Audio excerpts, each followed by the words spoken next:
ಬದಲಾಗ್ತಿರುವಂತಹ ಜೀವನ ಶೈಲಿಯಿಂದ ಅನೇಕ ಜನರು ಇತ್ತೀಚಿನ ದಿನಗಳಲ್ಲಿ ಮಧುಮೇಹದ ಕಾಯಿಲೆಯಿಂದ ಹೋರಾಡ್ತಿದ್ದಾರೆ. ವಿಶ್ವ ಆರೋಗ್ಯ ಸಂಸ್ಥೆ ಮಧುಮೇಹವನ್ನು ಒಂದು ಪ್ರಮುಖ ಆರೋಗ್ಯ ಬಿಕ್ಕಟ್ಟು ಎಂದು ತಿಳಿಸಿದೆ.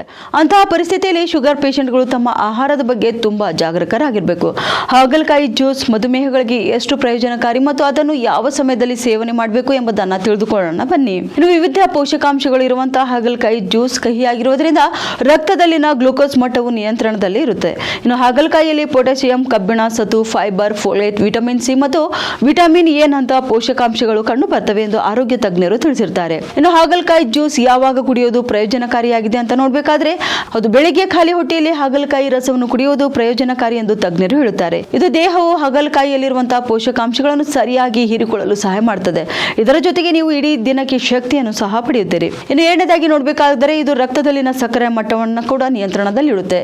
NCBI ನಲ್ಲಿ ಪ್ರಕಟವಾದಂತಹ ವರದಿಯ ಪ್ರಕಾರ ರಕ್ತದಲ್ಲಿನ ಸಕ್ಕರೆ ಮಟ್ಟವನ್ನು ನಿಯಂತ್ರಣದಲ್ಲಿಡಲು ಸಮತೋಲಿತ ಆಹಾರದ ಅಗತ್ಯವಿದೆ. ಹೀಗಾಗಿ ಎಲ್ಲಾ ವಸ್ತುಗಳನ್ನು ಸರಿಯಾದ ಪ್ರಮಾಣದಲ್ಲಿ ಸೇವಿಸಿದರೆ ಹಾಗಲಕಾಯಿ ಸಹ ಪ್ರಯೋಜನಕಾರಿಯಾಗಿದೆ. ಈ ಮಾಹಿತಿ ನಿಮಗೆ ಇಷ್ಟವಾದಲ್ಲಿ ತಪ್ಪದೆ ನಮ್ಮ ಪೇಜ್ಗೆ ಫಾಲೋ ಮಾಡಿ ಹಾಗೂ ಈ ವಿಡಿಯೋನ ನಿಮ್ಮ ಆಪ್ತರೊಂದಿಗೆ ಶೇರ್ ಮಾಡಿ.